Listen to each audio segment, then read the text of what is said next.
Assalamualaikum warahmatullahi wabarakatuh. Perkenalkan, nama saya Abdar Nasution, 180 179 dari kelas TPC 18. Di sini saya akan menjawab ujian akhir semester teknik pemboran 2. Baiklah, langsung saja ke soal pertama. Soal pertama itu menjelaskan lumpur dengan water loss yang tinggi saat akan dipakai pada formasi sel dapat mengakibatkan yang salah satunya termasuk yaitu masukkan cairan formasi ke dalam lubang bor. Tetapi tekanan tersebut tidak boleh terlalu besar karena akan mengakibatkan formasi pecah dan lumpur yang hilang. Jadi pada saat drilling tersebut, water loss yang tinggi dan pada formasi sel itu dapat mengakibatkan hilangnya fluida ya. Seperti gambar tersebut ini, dia memiliki water loss yang sangat tinggi ya, padahal kita mau memakai pada formasi yang sel. Jadi fluida tersebut tuh masuk ke dalam formasi ya, hilang gitu, terfiltrat oleh formasi. Jadi sebelah kanan ini ada fracture. Nah, dan di atas ini gambar fluida lolos ya, masuknya ke formasi. Dan adanya plak juga, makanya mengakibatkan lumpur tersebut masuk ke dalam formasi. Soal nomor 2 itu menjelaskan ketebalan mudkip yang ditimbulkan dari dinding lubang dipengaruhi oleh yang poin pertama itu dipengaruhi oleh besarnya filtration loss dan besarnya porositas pada batuan hingga menyebabkan partikel lumpur akan menempel ke mudkip tersebut. Contoh gambarnya adalah mudkip yang timbul di dinding bor itu cukup besar ya, maka akan mengakibatkan dinding lubang tersebut itu menjadi adanya mudkip atau bisa kita sebut kayak menggumpal ya, dan pengaruhi adanya terporos dan permeabel pada formasi dan lumpur itu terfiltrat sendiri, teman-teman. Langsung saja ke nomor 3 ya. Differential sticking cenderung akan terjadinya pada yang pertama itu permeabilitas formasi yang tinggi, sudut kemiringan pada lubang bor, sifat filtrasi lumpur yang buruk, geometri pipa bor dan lubang sumur pada masa waktu di mana drill string tidak bergerak atau disebut stuck ya. Pada ini gambar tersebut yang sebelah kiri ini adanya sticking force atau lingkaran ya, atau formasi terjadinya stuck gitu, pipa kita stuck. Pipa tersebut cenderung akan bengkok ya biasanya gitu. Drill pipe itu bengkok ke dinding sumur. Ini sangat menghambat pada proses pengeboran ya, dan dapat merusak dinding sumur juga pada differential sticking tersebut.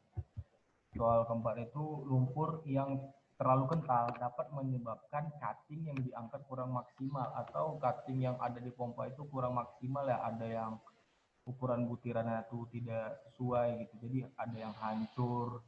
Makanya perlu diperhatikan saat mensirkulasikan lumpur ini, kita sesuai ketentuan pada proses sirkulasi ya, jangan kental, jangan terlalu ringan gitu. Jadi intinya pas. Soal kelima itu apabila menurunkan rangkaian mata bor di mana lumpur mempunyai gel strength yang besar, kemungkinan yang dapat terjadi adalah yang pertama itu jika gel strength yang terlalu tinggi akan menyebabkan pekerjaan pompa terhambat. Apabila walaupun pompa memiliki daya yang kuat, pompa tidak boleh memompa lumpur yang dayanya besar. Jadi pompa itu tidak bisa memompa lumpur yang cukup besar ya, akan merusak formasi dan mengakibatkan formasi tersebut pecah. Kita lihat ini adalah contoh di mana pompa itu mendesak lumpur cukup besar ya, jadi mengakibatkan dinding sumur tersebut rekah atau pecah. Jadi menghambat kinerja pada pompa ya, sama sirkulasi tersebut. Soal nomor 6 itu pada saat menurunkan rangkaian mata bor pada pemboran yang cukup dalam sering dilakukan sirkulasi berkala kedalaman tertentu bertujuan untuk yang pertama itu agar rangkaian kita tidak haus ya dalam formasi kedalaman tersebut itu, setiap kedalaman itu mempunyai pressure-nya berbeda-beda ya. Apalagi kalau semakin dalam itu kita harus melakukan sirkulasi berkala.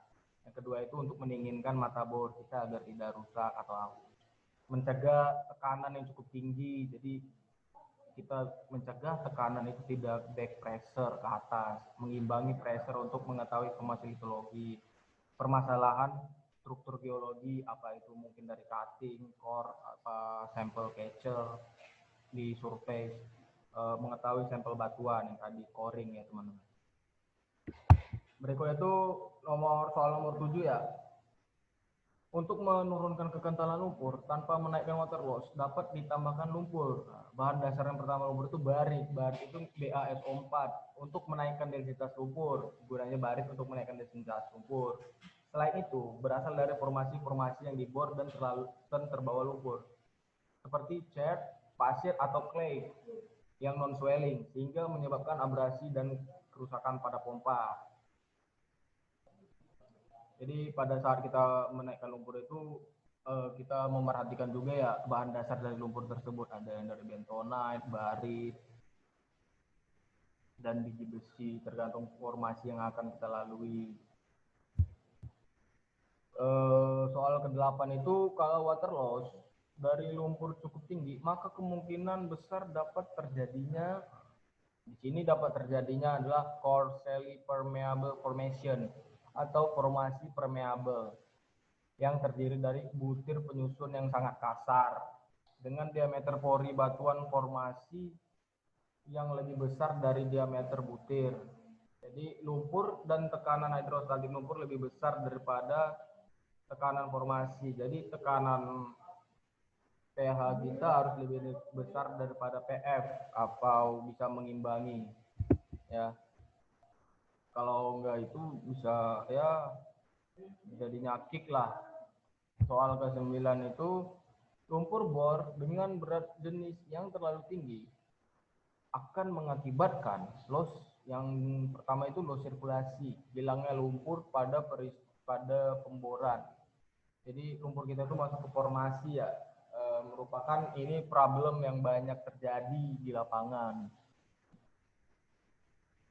Serta kedalaman yang berbeda. Jadi pada kedalaman berbeda itu kan pasti memiliki pressure yang berbeda juga. Dan adanya loss sirkulasi juga dicurigai adanya gua, mungkin apa rekahan, bisa jadi patahan pada saat drilling berlangsung.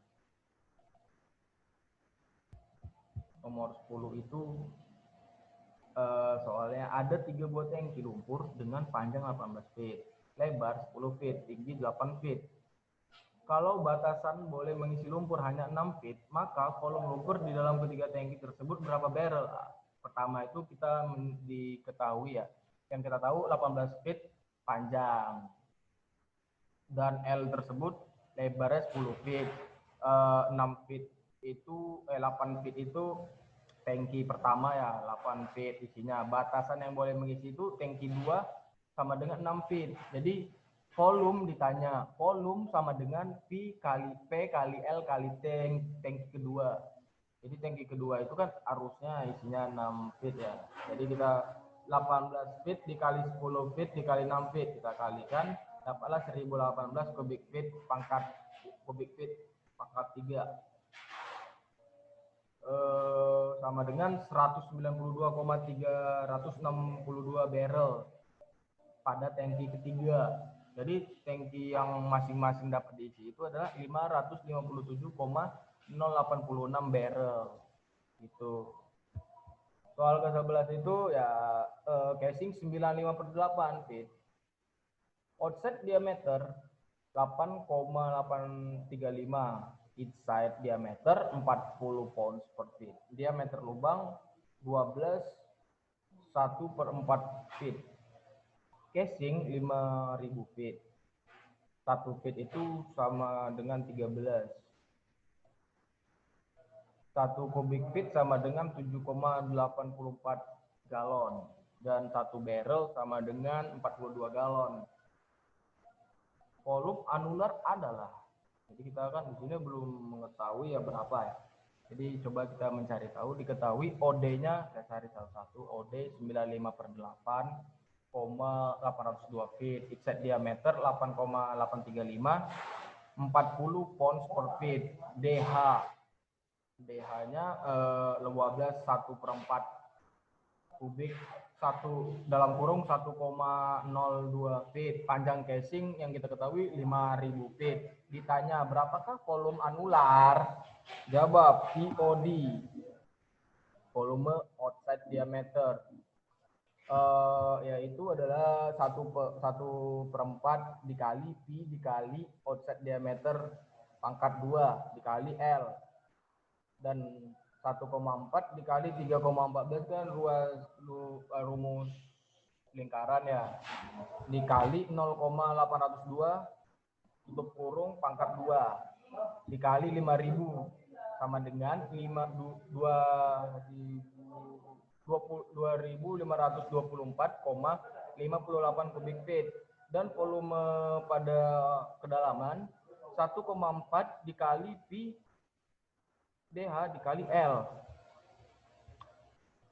dikali 5.000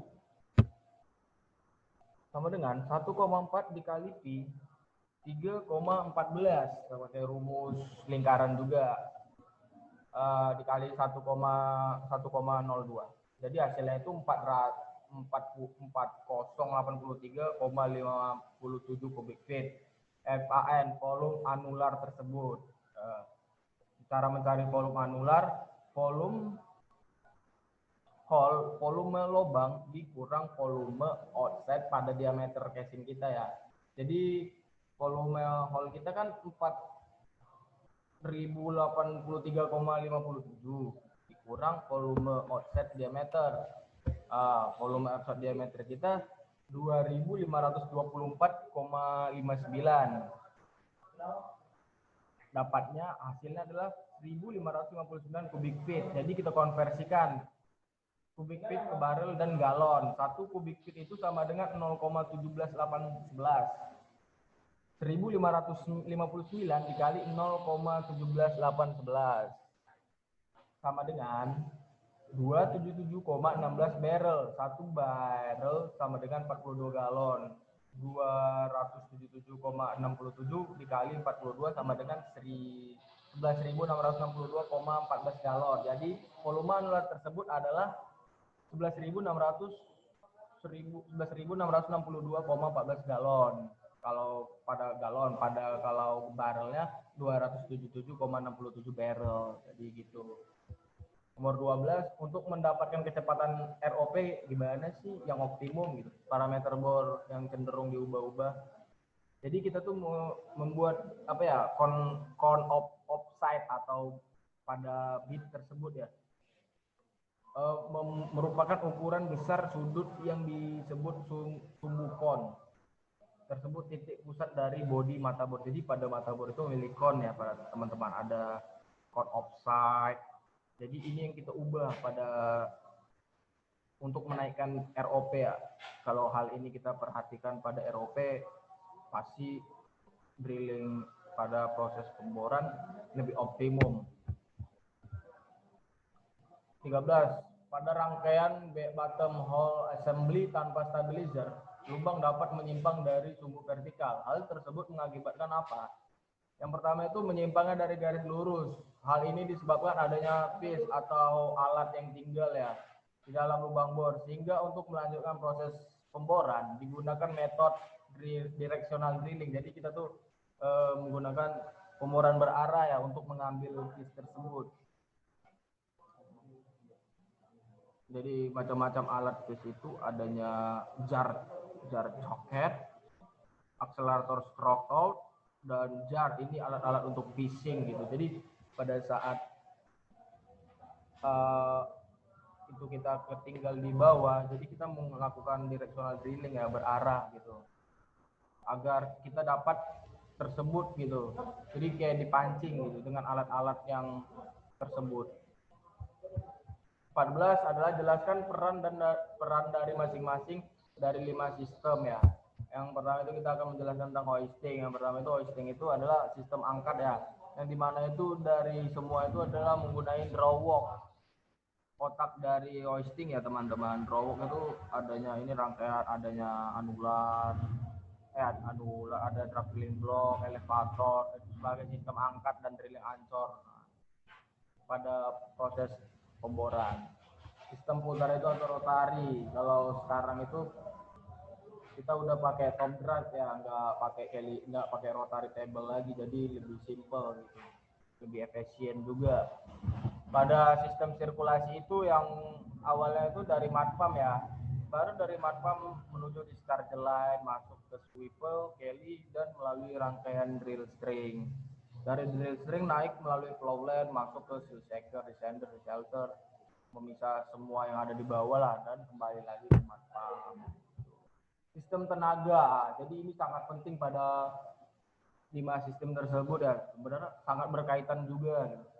Jadi semua itu kan menggunakan sistem tenaga ya, atau kita sebut macam adanya engine, listrik atau yang lain-lain lah. Jadi alat tersebut itu akan hidup jika ada ini komponen 5 tersebut bersatu.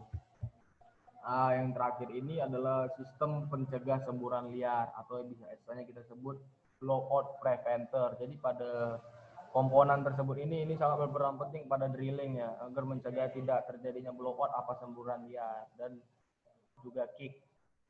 Jadi yang paling atas itu adanya anular ya.